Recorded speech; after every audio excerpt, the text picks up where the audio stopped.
नमस्कार, good evening, जय हिंद दोस्तों। मैं हूं सुनील कुमार और आज आपके बीच लेकर आया हूं बीपीएससी द्वारा आयोजित बिहार की सबसे बड़ी शिक्षक बहाली का प्रैक्टिस सेट 3। पिछले वीडियो में हम लोगों ने प्रैक्टिस सेट 1 और 2 का अभ्यास किया था। इस वीडियो में हम लोग प्रैक्टिस सेट 3 का अभ्यास करेंगे। तो आइए बिना देरी करते हुए शुरू करते हैं। अभ्यास सेट 3 का पहला प्रश्न है, ऑफसाइट एटीएम क्या है? ऑफसाइट एटीएम क्या है? ऐसे एटीएम जो केवल महिलाओं के लिए होते हैं, ऐसे एटीएम जो बैंक परिसर को छोड़कर विभिन्न स्थानों पर स्थित होते हैं, ऐसे एटीएम जो केवल वरिष्ठ नागरिकों के लिए होते हैं, या ऐसे एटीएम जिनका उपयोग शेयर लेन देन में किया जाता है। तो इसका सही आंसर हो जाएगा ऑप्शन नंबर बी, ऐसे एटीएम जो बैंक परिसर को छोड़कर विभिन्न स्थानों पर स्थित होते हैं, उसको क्या कहते हैं? उसको ऑफसाइट एटीएम कहते हैं। आइए दूसरा प्रश्न है। दूसरा प्रश्न देखते हैं हम लोग। बीमित पॉलिसी समझौते के तहत कवर की गई घटना को क्या कहा जाता है? ऑप्शन ए है उत्पाद्यता, ऑप्शन बी है शुद्ध जोखिम, ऑप्शन सी है प्रावधान और ऑप्शन डी क्या है? आसन्न कारण। तो इसका सही आंसर हो जाएगा ऑप्शन सी, प्रावधान। प्रावधान जो है बीमित पॉलिसी समझौते के तहत कवर की गई घटना को प्रावधान कहा जाता है। अगला प्रश्न है, प्रश्न नंबर 3 है, नाटो का मुख्यालय कहाँ स्थित है? तो न्यूयॉर्क में, लंदन में, ब्रुसेल्स में, पेरिस में। तो इसका सही आंसर है ऑप्शन नंबर सी, ब्रुसेल्स में, बेल्जियम के ब्रुसेल्स में नाटो का मुख्यालय स्थित है। अगला प्रश्न है प्रश्न नंबर 4। प्रश्न 4 को हम लोग देखते हैं। प्रश्न 4 है, भारतीय संविधान की 8वीं अनुसूची में कितनी भाषाओं का उल्लेख है? तो 28 है, 24, 18, 22। तो इसका सही आंसर हो जाएगा ऑप्शन नंबर डी, 22 भाषाओं का उल्लेख भारत संविधान की 8वीं अनुसूची में किया गया है। अगला प्रश्न देखते हैं। प्रश्न 5 है, निम्नलिखित। प्रश्न 5 कहता है कि निम्नलिखित में से कौन सा एक भारतीय संविधान की प्रस्तावना का भाग नहीं है? तो समझवाद, प्रजातांत्रिक, धर्मनिरपेक्षता, संघनात्मकता। तो इसका सही आंसर हो जाएगा ऑप्शन नंबर डी, संघनात्मकता। संघनात्मकता का जो है ये भारतीय संविधान की प्रस्तावना का भाग में कहीं जिक्र नहीं है, इसलिए संघनात्मक इसका आंसर हो जाएगा। अगला प्रश्न देखते हैं। अगला प्रश्न है प्रश्न नंबर 6, आज़ाद दस्ता बिहार में किस आंदोलन के दौरान सक्रिय रहा? तो हम जानते हैं कि 1942 के दौरान हमारे फ्रंट के सारे नेता को अंग्रेज़ों ने गिरफ्तार करके जेल में डाल दिया था। उसी दौरान भारत छोड़ो आंदोलन के दौरान ही जयप्रकाश नारायण, जो हजारीबाग जेल में कैद थे, अपने रामवृक्ष बेनीपुरी और कुछ और साथियों के साथ वो जेल से भाग के और नेपाल चले गए थे और वहीं पे उन्होंने आज़ाद दस्ता का गठन किया था, जो पूर्णिया और भागलपुर की तरफ में सक्रिय रहा। अगला प्रश्न देखते हैं। प्रश्न नंबर 6 है। प्रश्न नंबर 6 देखते हैं हम लोग। 6 हो गया, अब 7 देखते हैं। 7 है, क्या कहता है? 1946 में ईस्वी में गठित अंतरिम सरकार के मंत्रिमंडल में श्रम विभाग किसे सौंपा गया था? तो ये ऑप्शन नंबर ए इसका सही जवाब हो जाएगा। जगजीवन राम को श्रम विभाग सौंपा गया था। अगला प्रश्न देखते हैं। प्रश्न 8 है, संविधान सभा के अस्थायी अध्यक्ष थे जवाहरलाल नेहरू, डॉक्टर राजेंद्र प्रसाद, डॉक्टर सच्चिदानंद सिन्हा, डॉक्टर के.एम. मुंशी। तो संविधान सभा के अस्थायी अध्यक्ष जो थे वो डॉक्टर राजेंद्र प्रसाद बने थे। अगला प्रश्न है प्रश्न नंबर 9 देखते हैं हम लोग। राष्ट्रपति की अनुपस्थिति में उसके समस्त कार्य किसके द्वारा किए जाते हैं? अगर राष्ट्रपति अनुपस्थित हो तो उसका कार्य कौन संभालता है? तो ये ऑप्शन नंबर ए इसका राइट आंसर हो जाएगा। उपराष्ट्रपति इनके कार्यभार को संभालते हैं। अगला प्रश्न देखते हैं। प्रश्न नंबर 10 है। 10 क्या कहता है? निम्नलिखित में से किस नाभिकीय संधि का भारत सदस्य है? एनपीटी, पीटीबीटी, सीटीबीटी, उपयुक्त में से कोई नहीं। तो क्या कह रहा है कि निम्नलिखित में से किस नाभिकीय संधि का भारत सदस्य है? तो ये ऑप्शन नंबर 20 का राइट आंसर हो जाएगा। पीटीबीटी का भारत सदस्य है। अगला प्रश्न देखते हैं। प्रश्न नंबर क्या है? 11 क्या कह रहा है? 1942 ईस्वी में किस त्यौहार के अवसर पर जयप्रकाश नारायण हजारीबाग जेल से निकल भागे थे? तो अभी हम लोगों ने पिछले क्वेश्चन में देखा था, तो उसी के दीपावली का वो त्यौहार था जिस दिन जयप्रकाश नारायण, राम वृक्ष बेनीपुरी उनके सहायक दोस्त थे, उन्हीं के सहयोग से और कुछ और दोस्तों के सहयोग से हजारीबाग जेल से भाग निकले थे तथा नेपाल चले गए थे। तो ये ऑप्शन नंबर डी इसका सही आंसर है। दीपावली, वो त्यौहार दीपावली का त्यौहार था। अगला प्रश्न देखते हैं। 12 नंबर प्रश्न क्या कहता है? निम्नलिखित में से कौन सा संयुक्त राष्ट्र संघ का अभिकरण नहीं है? तो इसका अभिकरण क्या है? खाद्य और कृषि संगठन, संयुक्त राष्ट्र शैक्षिक वैज्ञानिक और सांस्कृतिक संगठन। आगे देखते हैं इसका ऑप्शन।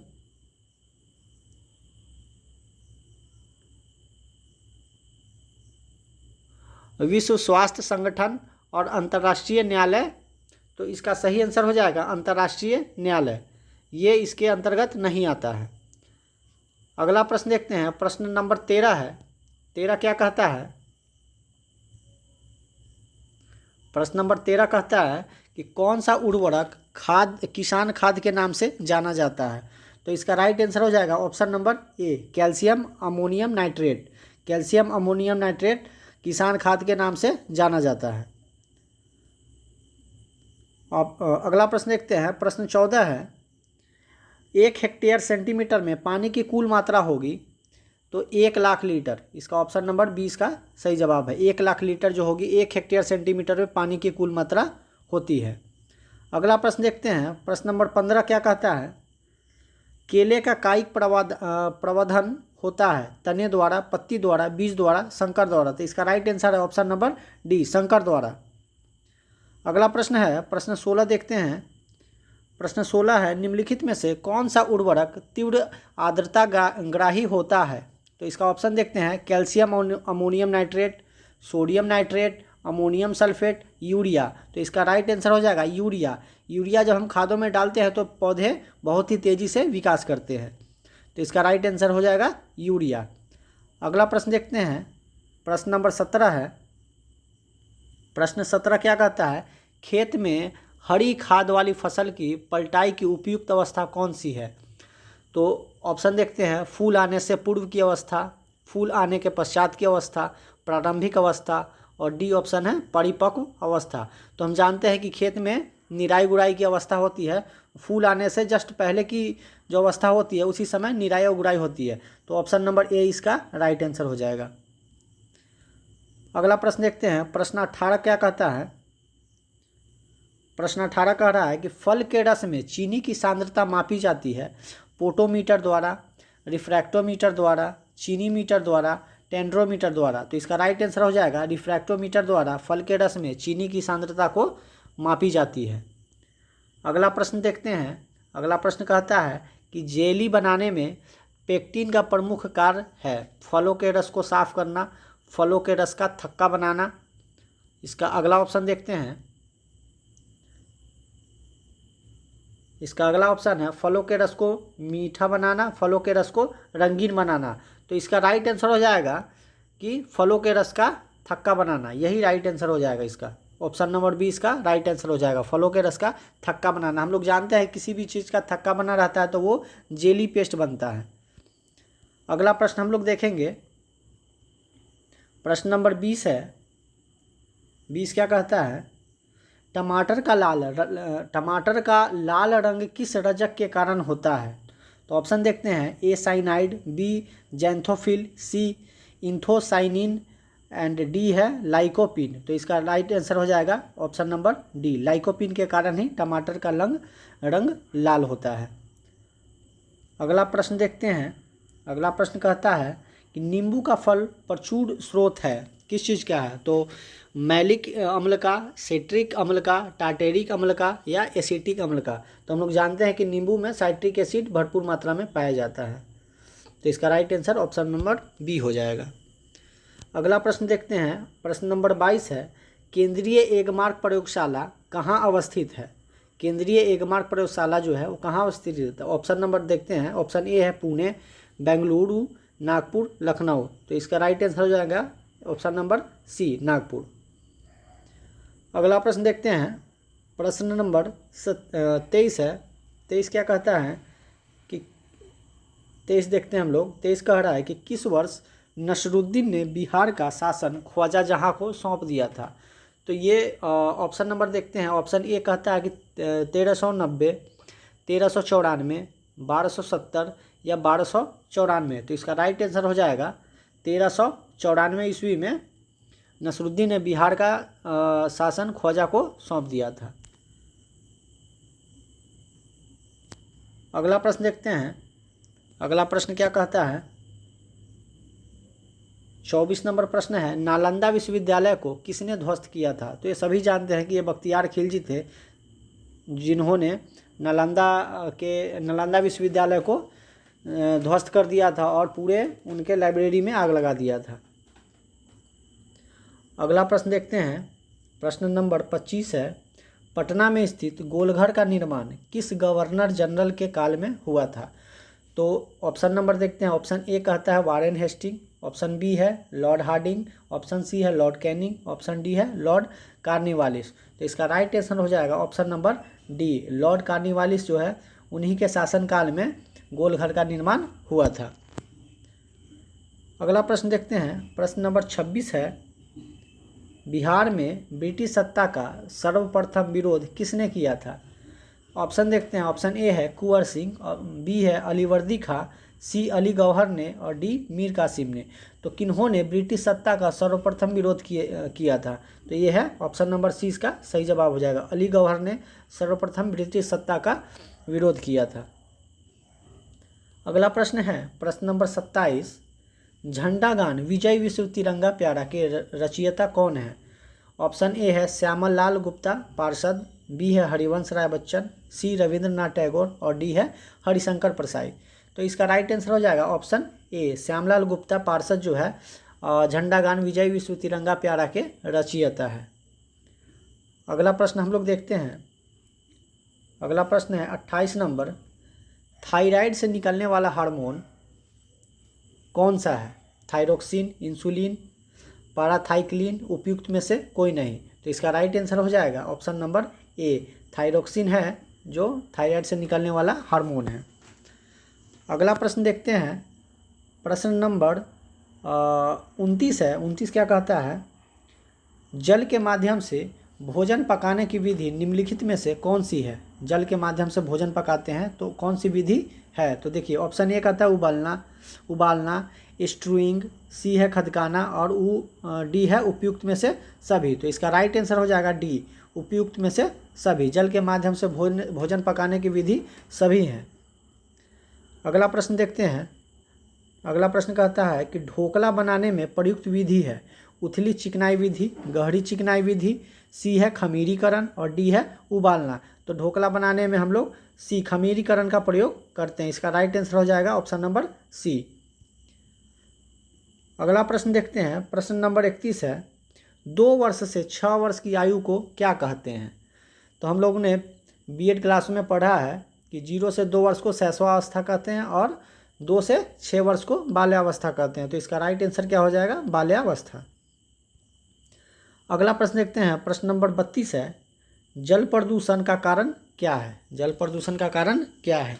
कीटनाशक, मनुष्य के क्रियाकलाप, बढ़ती जनसंख्या और ऑप्शन नंबर डी उपयुक्त सभी। तो इसका राइट आंसर हो जाएगा उपयुक्त सभी, ऑप्शन डी इसका राइट आंसर हो जाएगा।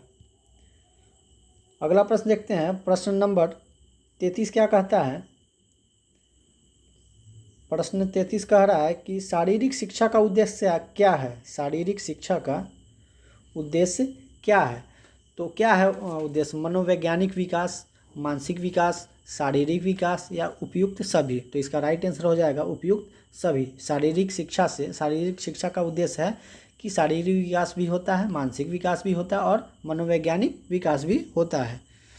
अगला प्रश्न देखते हैं। प्रश्न 34 है। 34 कहता है बैडमिंटन से संबंधित खिलाड़ी है।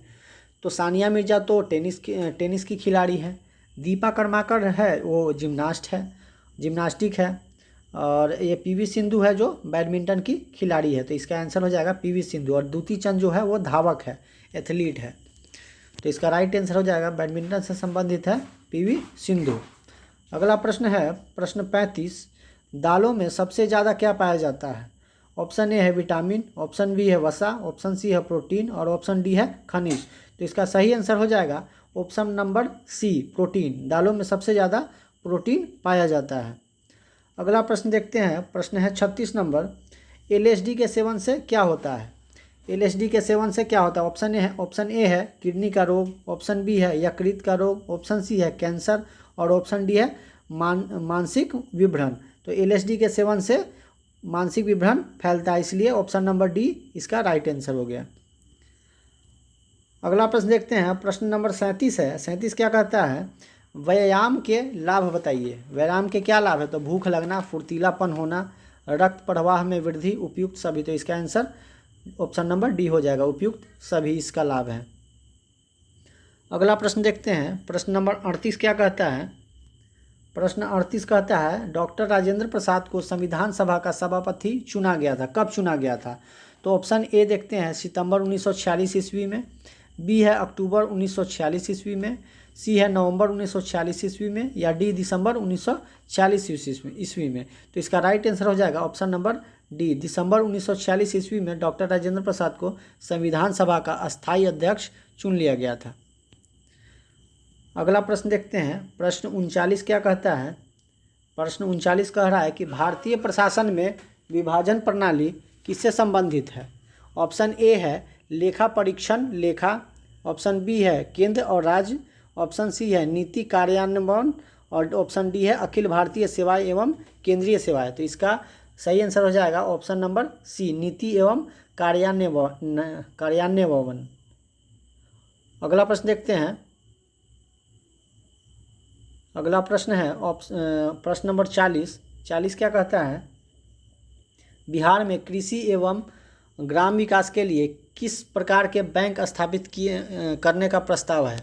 तो बिहार में कृषि और ग्रामीण विकास के लिए कृषि यंत्र बैंक, ऑप्शन नंबर 20 का राइट आंसर है, कृषि यंत्र बैंक स्थापित करने का प्रस्ताव है। अगला प्रश्न है, प्रश्न 41 क्या कहता है? प्रश्न 41 कह रहा है कि इनमें से कौन 15वें वित्त आयोग का सदस्य नहीं है? अशोक कुमार, सुदीप्तो मुंडले, रमेश चंद्र लहरी या अजय नारायण झा।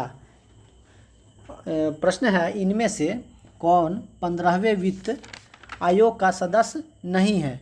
तो ऑप्शन नंबर 20 का राइट आंसर हो जाएगा, सुदीप्तो मुंडले जो है 15वें वित्त आयोग के सदस्य नहीं है। अगला प्रश्न देखते हैं, प्रश्न नंबर 42 है। 42 क्या कह रहा है? प्रश्न 42 जो है देखते हैं, आर्थिक विकास का सबसे अच्छा सूचकांक किसके द्वारा प्रदान किया जाता है? तो आर्थिक विकास का सबसे अच्छा सूचकांक किसके द्वारा प्रदान किया जा सकता है?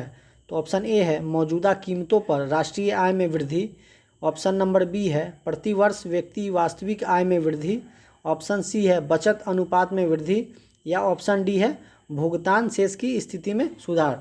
तो इसका राइट आंसर हो जाएगा ऑप्शन नंबर बी, प्रतिवर्ष व्यक्ति वास्तविक आय में वृद्धि। अगला प्रश्न देखते हैं, प्रश्न नंबर 43 है।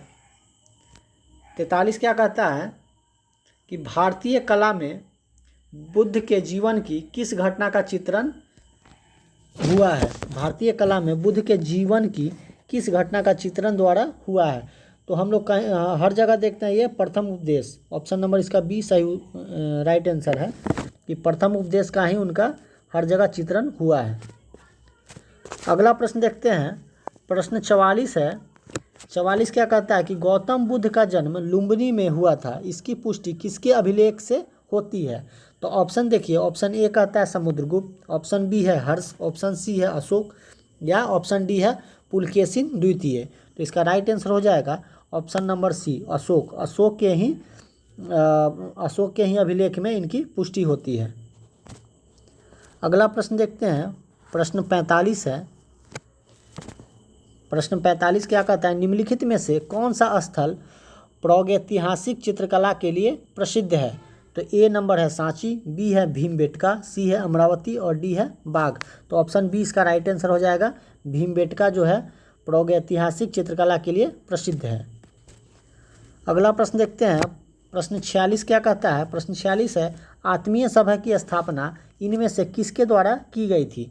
तो ऑप्शन देखते हैं। ऑप्शन ए है राजा राम मोहन रॉय, ऑप्शन बी है M G Ranade, option C है देवेंद्रनाथ टैगोर और ऑप्शन डी है आत्माराम पांडुरंग। तो इसका राइट आंसर हो जाएगा ऑप्शन नंबर ए, राजा राम मोहन के द्वारा ही आत्मीय सभा की स्थापना की गई थी। अगला प्रश्न देखते हैं, प्रश्न 47 है। प्रश्न 47 क्या कहता है, किसके वायसराय काल में भारत की राजधानी कलकत्ता से दिल्ली स्थानांतरित हुई थी। तो हम लोग जानते हैं कि 1911 जब दिल्ली दरबार लगा था उसी समय इसका प्रस्ताव पारित किया गया था कि कलकत्ता देश की राजधानी, भारत की राजधानी कलकत्ता से दिल्ली स्थानांतरित किया जाएगा। तो ये उस समय जो वायसराय थे वो थे लॉर्ड हार्डिंग द्वितीय। तो इसका राइट आंसर हो जाएगा option number B, Lord Hardinge द्वितीय। अगला प्रश्न देखते हैं, प्रश्न 48 है। प्रश्न 48 है, इनमें से किस मुगल सम्राट ने राजा राम मोहन रॉय को अपने दूत के रूप में लंदन भेजा था? ऑप्शन ए है शाह आलम द्वितीय, ऑप्शन बी है बहादुर शाह प्रथम, ऑप्शन सी है शाह आलम प्रथम या ऑप्शन डी है अकबर द्वितीय। तो इसका राइट आंसर हो जाएगा ऑप्शन नंबर डी, अकबर द्वितीय इसका राइट आंसर है। इन्हीं के शासनकाल में राजा राम मोहन रॉय के अपने दूत के रूप में लंदन भेजे थे। अगला प्रश्न देखते हैं, प्रश्न 49 क्या कहता है। 49 कह रहा है कि हिंदू विधवा पुनर्विवाह अधिनियम निम्नलिखित में से किस वर्ष पारित हुआ था? तो इसका राइट आंसर हो जाएगा ऑप्शन नंबर ए, 1856 ईस्वी में हिंदू विधवा पुनर्विवाह अधिनियम पारित हुआ था। अगला प्रश्न है 50 नंबर प्रश्न क्या कहता है कि ईस्ट इंडिया कंपनी की स्थापना के समय भारत का शासक कौन था? तो ईस्ट इंडिया कंपनी की स्थापना जब हुई थी उस समय भारत का शासक अकबर था। इसका राइट आंसर हो जाएगा अकबर। और जब ईस्ट इंडिया कंपनी भारत में अपना फैक्ट्री स्थापित की थी तो उस समय पूछेगा कि उस समय भारत का शासक कौन था, तो जहांगीर हो जाएंगे, क्योंकि जब अकबर जब वहाँ स्थापित थे दिल्ली दरबार में, तो ईस्ट इंडिया कंपनी जब आई थी 1600 ईस्वी में, तो उस समय भारत का शासक अकबर थे। और जब प्रथम फैक्ट्री वहाँ सूरत में लगाई थी तो 1608 ईस्वी में। तो उस समय जहांगीर जो थे 1605 ईस्वी में अकबर की मृत्यु हो गई थी और 1608 ईस्वी में जब जहांगीर उस समय शासनकाल में थे। तो जब प्रश्न आए कि फैक्ट्री बैठा ली थी तो उस समय जहांगीर होगा, और अभी ईस्ट इंडिया कंपनी जब भारत आई थी प्रथम बार तो वो अकबर इसका राइट आंसर हो जाएगा। अगला प्रश्न देखते हैं, प्रश्न नंबर 51 है। 51 क्या कहता है कि शेख निजामुद्दीन औलिया इनमें से किस सूफी संत के शिष्य थे? तो इसका राइट आंसर ऑप्शन ए हो जाएगा, बाबा फरीदुद्दीन गंज ए शकर। इन्हीं के शिष्य थे कौन? शेख निजामुद्दीन औलिया। अगला प्रश्न देखते हैं, प्रश्न नंबर 52 है। इन बादशाहों में से कलंदर के नाम से कौन विख्यात थे? तो हुमायूं, अकबर, बाबर या शाहजहां? तो कलंदर के नाम से विख्यात थे बाबर। ऑप्शन सी इसका राइट आंसर हो जाएगा। अगला प्रश्न देखते हैं, प्रश्न नंबर 53 है। 53 क्या कहता है कि निम्नलिखित में से किस राज्य में 2011 की जनगणना में जनसंख्या का ह्रास अभिलिखित हुआ है? तो ऑप्शन ए बिहार में, ऑप्शन बी मणिपुर में, ऑप्शन सी उत्तर प्रदेश में या ऑप्शन डी नागालैंड में? तो इसका राइट आंसर हो जाएगा नागालैंड। अगला प्रश्न देखते हैं, प्रश्न नंबर 54 है। 54 क्या कहता है कि इनमें से कौन राष्ट्रीय विकास परिषद का हिस्सा नहीं है? तो नहीं पूछ रहा है, तो इसका राइट आंसर हो जाएगा ए और ऑप्शन सी, नीति आयोग के सचिव होते हैं विकास परिषद के हिस्सा, और नीति आयोग के उपाध्यक्ष भी होते हैं। परियोजना और कार्यक्रम कार्यान्वयन मंत्रालय के सचिव नहीं होते हैं, और भारत के वित्त आयोग के अध्यक्ष ये भी इसके हिस्सा नहीं होते हैं। तो इसलिए इसमें ऑप्शन आना चाहिए था पांचवा ऑप्शन, ऑप्शन ई, एक से अधिक। अगला प्रश्न देखते हैं,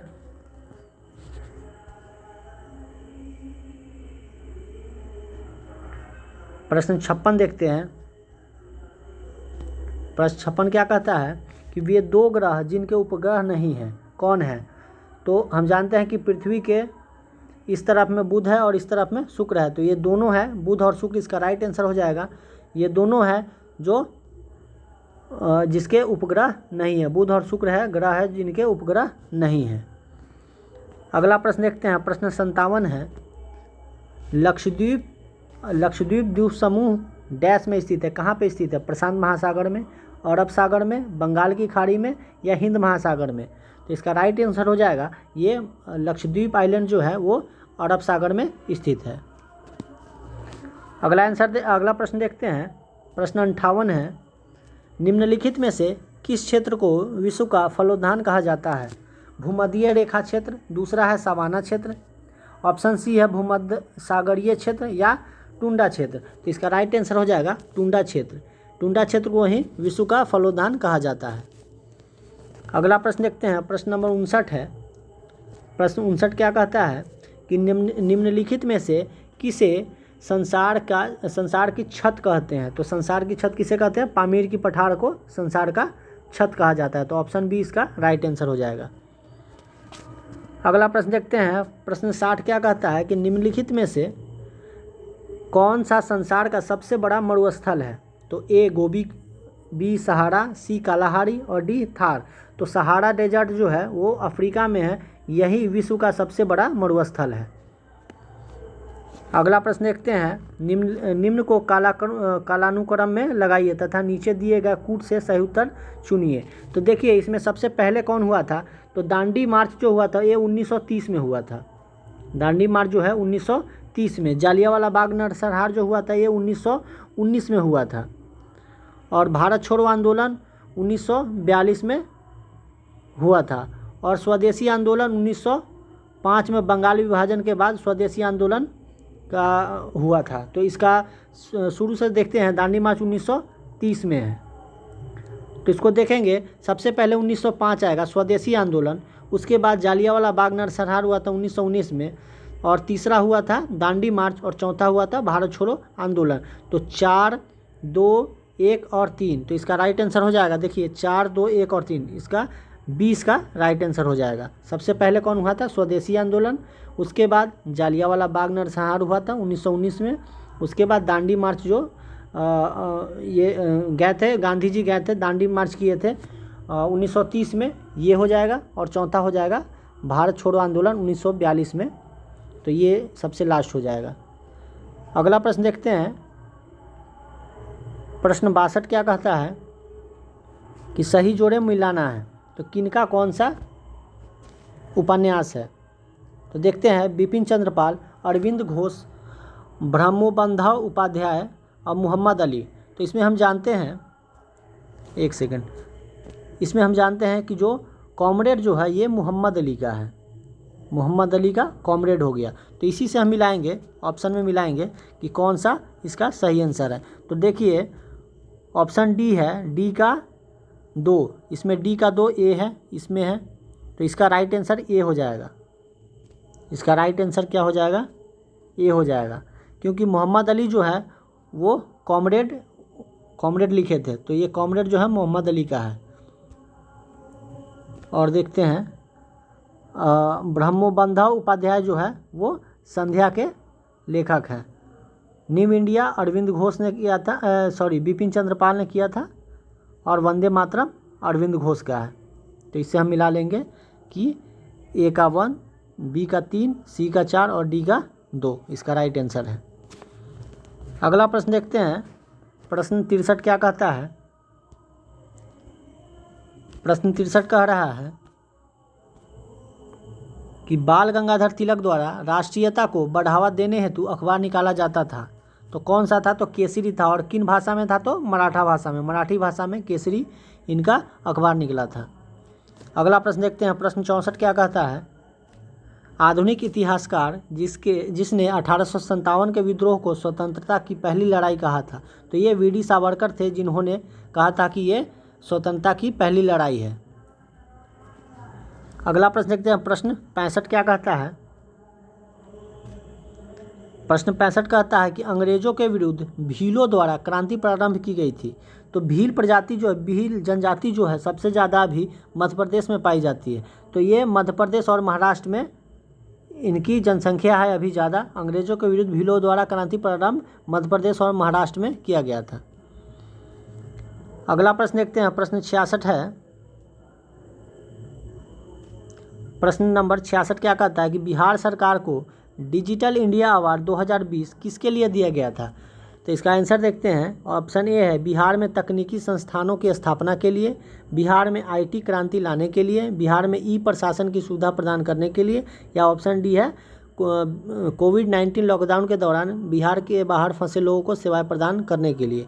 तो इसका राइट आंसर तो हो जाएगा ऑप्शन नंबर डी, कोविड-19 के दौरान, लॉकडाउन के दौरान बिहार के बाहर फंसे लोगों को सेवाएं प्रदान करने के लिए बिहार सरकार को डिजिटल इंडिया अवार्ड 2020 दिया गया था। अगला प्रश्न देखते हैं, प्रश्न 67 क्या कहता है कि किसके द्वारा स्वराज दल की स्थापना की गई थी? तो हम लोग जानते हैं कि 1922 में जब चौरी चौरा का कांड हुआ था तो गांधी जी असहयोग आंदोलन चला रहे थे। तो इन्हीं कांड के चलते गांधी जी ने असहयोग आंदोलन को बर्खास्त कर दिया था और बंद कर दिया था। इसी से नाराज होकर चित्तरंजन दास और मोतीलाल नेहरू ने स्वराज दल की स्थापना 1923 ईस्वी में की थी। तो इसका राइट आंसर ए हो जाएगा, चित्तरंजन दास। अगला प्रश्न देखते हैं, प्रश्न 68 है। प्रश्न 68 क्या कहता है कि वर्ष 1907 में भीखाजी कामा जो भारत की आज़ादी का ध्वज फहराने वाली प्रथम महिला थी, वो क्या जर्मनी के स्टुटगार्ट में इन्होंने भारतीय ध्वज फहराया था? तो इसका राइट आंसर हो जाएगा ऑप्शन नंबर बी। अगला प्रश्न देखते हैं, 69 नंबर प्रश्न है, बिहार में पंचायत निकायों में महिलाओं को 50% आरक्षण किस वर्ष प्रदान किया गया था? तो ये ऑप्शन नंबर 20 का राइट आंसर हो जाएगा। 2006 ईस्वी में बिहार में पंचायत निकायों में महिलाओं को 50% आरक्षण प्रदान किया गया था। अगला प्रश्न देखते हैं, प्रश्न 70 है।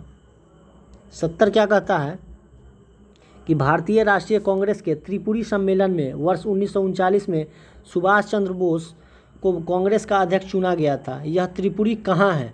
तो ये है मध्य प्रदेश के जबलपुर में। ऑप्शन सी इसका राइट आंसर हो जाएगा। अगला प्रश्न देखते हैं, प्रश्न 71 है। 71 नंबर क्या कहता है कि निम्नलिखित में से किसके क्षय होने से सबसे अधिक समय लगता है? किसके क्षय होने में यानी सबसे नष्ट होने में सबसे अधिक समय लगता है? किस चीज़ को नष्ट होने में? तो सिगरेट का टुकड़ा, चमड़े का जूता, ऑप्शन सी है फोटो फिल्म, ऑप्शन डी है प्लास्टिक का थैला। तो इसका राइट आंसर हो जाएगा प्लास्टिक का थैला जो है 300 वर्षों तक नष्ट नहीं होता है। यही आज पर्यावरण को प्रदूषित करने का मेन कारण है। तो इसलिए इसका राइट आंसर हो जाएगा ऑप्शन डी, प्लास्टिक का थैला। अगला प्रश्न देखते हैं, प्रश्न 72 क्या कहता है? प्रश्न 72 देखते हैं कि प्रदूषकों को उनके दीर्घकालीन प्रभाव के साथ दिए गए कूट की सहायता से सुमेलित करना है। तो इसको देखते हैं, कार्बन मोनोऑक्साइड, नाइट्रोजन के ऑक्साइड, धूलकण और सीसा। तो इसका राइट आंसर धूलकण से क्या होता है? श्वास संबंधी रोग होता है। तो ऑप्शन सी का 3 हो जाएगा। सीसा जो है केंद्रीय नर्वस सिस्टम को डैमेज करता है। नाइट्रोजन के ऑक्साइड से क्या होता है? कैंसर होता है। और कार्बन मोनोऑक्साइड से क्या होता है? लीवर और किडनी का क्षति होता है। तो इसका राइट आंसर ए का 1, बी का 2, सी का 3 और डी का 4 हो जाएगा। तो इसका राइट आंसर हो जाएगा ऑप्शन सी इसका राइट आंसर हो जाएगा। अगला प्रश्न देखते हैं, प्रश्न 73 नंबर है। यूरो नॉर्म्स बनाए गए हैं। यूरो नॉर्म्स बनाए गए हैं वाहनों की गति नियंत्रण के लिए, वाहनों का आकार वर्गीकरण के लिए, वाहनों से निकलने वाली हानिप्रद गैसों को नियंत्रित करने के लिए, या इंजन की शक्ति बताने के लिए। तो इसका राइट आंसर हो जाएगा ऑप्शन सी, वाहनों से निकलने वाली हानिप्रद गैसों को नियंत्रित करने के लिए यूरो नॉर्म्स बनाए गए हैं। अगला प्रश्न देखते हैं, प्रश्न 74 है। निम्न ग्रीन हाउस गैसों में से ऐसी कौन सी गैस है जिसके द्वारा ट्रोपोस्फियर में ओजोन प्रदूषण नहीं होता है? तो इसका राइट आंसर ऑप्शन बी हो जाएगा। कार्बन मोनोऑक्साइड के द्वारा ट्रोपोस्फियर में ओजोन प्रदूषण नहीं फैलता है, बाकी सभी के द्वारा फैलता है। 75 नंबर प्रश्न है, निम्नलिखित राज्यों में से उस राज्य को चुनिए जिसमें सर्वाधिक संख्या में वन्य जीव अभ्यारण्य, नेशनल पार्क और अभ्यारण्य स्थित है। तो ऑप्शन ए में है उत्तर प्रदेश, ऑप्शन बी में है राजस्थान, ऑप्शन सी है मध्य प्रदेश और ऑप्शन डी है पश्चिम बंगाल। तो इसका राइट आंसर हो जाएगा मध्य प्रदेश। ऑप्शन सी इसका राइट आंसर हो जाएगा, क्योंकि वहीं पे सबसे ज़्यादा मतलब जंगल है। अगला प्रश्न देखते हैं, प्रश्न 76 है। 76 क्या कहता है?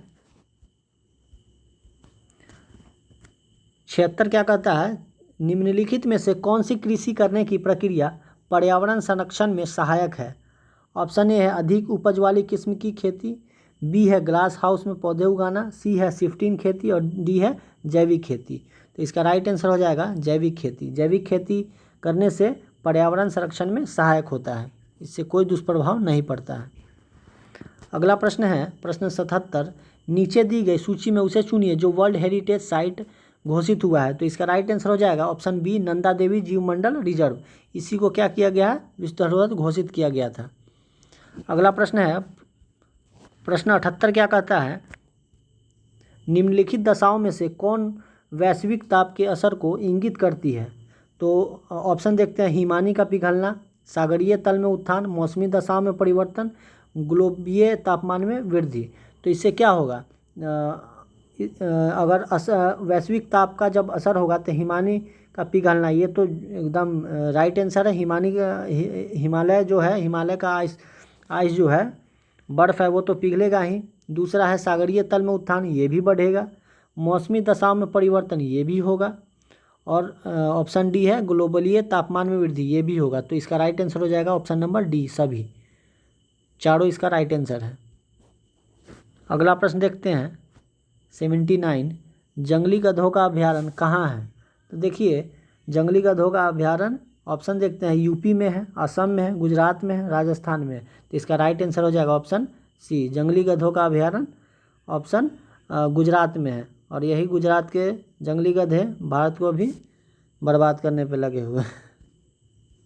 अगला प्रश्न देखते हैं, प्रश्न 28 है, यूनेस्को ने अंतर्राष्ट्रीय मान्यता प्रदान की है किसको? नीलगिरी जैवमंडल को, नंदा देवी जैवमंडल को, मानस जैवमंडल को या सिम्पलीपाल जैवमंडल को? तो इसका राइट आंसर हो जाएगा ऑप्शन नंबर ए 1 और 2, नीलगिरी जैवमंडल को और नंदा देवी जैवमंडल को यूनेस्को ने अंतर्राष्ट्रीय मान्यता प्रदान की है। अगला प्रश्न देखते हैं, प्रश्न 81 क्या कहता है? प्रश्न 81 कह रहा है कि निम्नलिखित में से कौन एक जैव अभ्यारण्य यूनेस्को के जैव अभ्यारण्य के विश्व तंत्र की सूची में सम्मिलित नहीं है? तो इसका राइट आंसर ऑप्शन ए हो जाएगा, सिम्पलीपाल जो है वो यूनेस्को की सूची में नहीं है। 82 नंबर प्रश्न है, 82 नंबर प्रश्न क्या कहता है कि भारत के किस महानगर में वार्षिक प्रति व्यक्ति सर्वाधिक ठोस अपशिष्ट उत्पन्न होता है? तो सी, दिल्ली जो है, दिल्ली शहर जो है, दिल्ली महानगर में वार्षिक प्रति व्यक्ति सर्वाधिक ठोस अपशिष्ट उत्पन्न होती है। अगला प्रश्न देखते हैं, प्रश्न 83 है।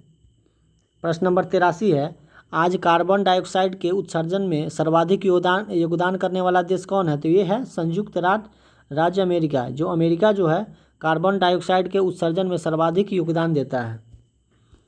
अगला प्रश्न देखते हैं, प्रश्न 84 है, निम्नलिखित में से कौन सा कारक जैव विविधता के ह्रास के लिए सर्वाधिक महत्वपूर्ण कारक है? ऑप्शन देखते हैं, ऑप्शन ए है अनुवांशिक आत्मसातकरण, ऑप्शन बी है परभक्षियों का नियंत्रण, ऑप्शन सी है प्राकृतिक वास का विनाश और ऑप्शन डी है कीट नियंत्रण। तो ये ऑप्शन सी जो है इसका राइट आंसर हो जाएगा, प्राकृतिक वास का जो विनाश हो रहा है यही जैव विविधता के ह्रास होने का सर्वाधिक महत्वपूर्ण कारक है। अगला प्रश्न देखते हैं, प्रश्न 85 है। प्रश्न 85 है, सही युग्म को चुनना है। तो एलोरा, कदराय, साका, महाबलीपुरम, राष्ट्रकूट, मीनाक्षी मंदिर, पल्लव और खजुराहो जो है चंदेल। तो इसका राइट आंसर हो जाएगा ऑप्शन डी, खजुराहो जो है चंदेल राजा जो थे उन्होंने ही खजुराहो का निर्माण किया था। तो इसका राइट आंसर ऑप्शन डी हो जाएगा। अगला है 86 नंबर क्वेश्चन है, पेरियार अभ्यारण्य प्रसिद्ध है शेरों के लिए, चित्तेदार हिरणों के लिए, बाघों के लिए या जंगली हाथियों के लिए? तो इसका राइट आंसर हो जाएगा ऑप्शन नंबर डी, पेरियार अभ्यारण्य जो है जंगली हाथियों के लिए प्रसिद्ध है। अगला प्रश्न देखते हैं, प्रश्न 87 क्या कहता है? प्रश्न नंबर 87 है, इसको सूची बनाना है कि कब किस जयमंडल स्थल की स्थापना किस वर्ष हुई थी? तो हम लोग जानते हैं कि कंचनजंगा जो पर्वत है उसकी स्थापना 2000 ईस्वी में हुई थी। इसी से हम बाकी सभी का पता लगा लेंगे। ऑप्शन डी का 1 हो गया, ऑप्शन डी 1, तो इसका राइट आंसर बी हो जाएगा। ऑप्शन डी का 1 है तो ए का 4 हो जाएगा। नीलगिरी जो है 1986 ईस्वी में इसकी स्थापना हुई थी। नंदा देवी के 1988 ईस्वी में। सुंदरबन का 1989 ईस्वी में। और 2000 ईस्वी में किसकी? कंचनजंगा का स्थापना दिवस है।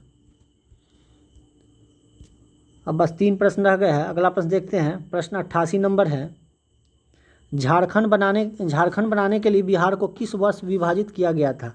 Option A 2000, option B 2001, option C 2004 या ऑप्शन डी 2005। तो जब झारखंड बना था तो बिहार से झारखंड अलग हुआ था तो वो वर्ष था 2000 ईस्वी में ही बिहार से झारखंड अलग होकर दूसरा राज्य बना था।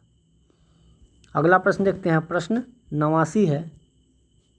गरीब कल्याण रोजगार अभियान बिहार के किस जिले से प्रधानमंत्री द्वारा 2020 में शुरू किया गया था? तो ये था खगड़िया जिला में ही ऑनलाइन माध्यम से गरीब कल्याण रोजगार अभियान का प्रधानमंत्री ने शुरू किया था। अगला प्रश्न है प्रश्न 90 और ये आज का अंतिम प्रश्न है। तो इसे देखते हैं। 50 से अधिक देशों द्वारा समर्थित संयुक्त राष्ट्र का मौसम परिवर्तन समझौता कब प्रभावी हुआ था? तो ये सन 1994 ईस्वी में हुआ था। तो इसका राइट आंसर ये हो जाएगा। मार्च 21, 1994 ईस्वी में 50 से अधिक देशों द्वारा समर्थित संयुक्त राष्ट्र का मौसम परिवर्तन समझौता प्रभावी हुआ था। तो इसका राइट आंसर है मार्च 21, 1994। तो आज के लिए इतना ही। आज 90 प्रश्न हम लोगों ने देखे।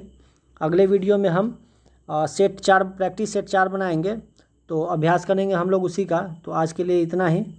धन्यवाद। वीडियो अच्छा लगे तो लाइक करें, सब्सक्राइब करें। धन्यवाद।